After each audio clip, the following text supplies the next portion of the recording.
C'est l'heure de pointe dans le métro parisien.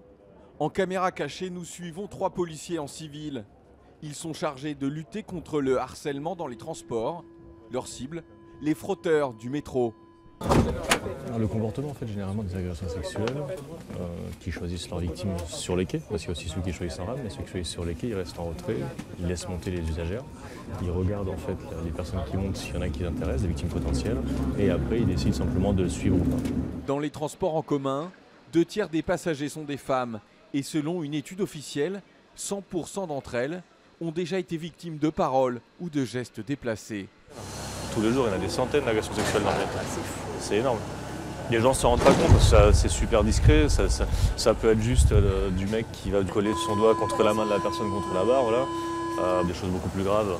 Sur la ligne 13, les policiers repèrent un homme d'une trentaine d'années au comportement suspect.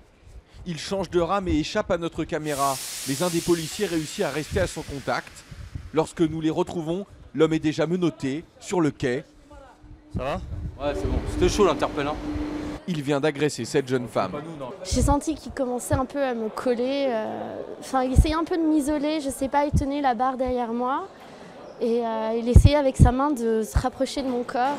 Et donc j'ai poussé sa main. Ensuite, il a essayé de se rapprocher avec son sexe vers moi. Et en fait, j'ai senti sa main qui baissait de plus en plus pour me toucher les fesses. Donc là, je lui ai dit d'arrêter et il est descendu immédiatement à la station suivante.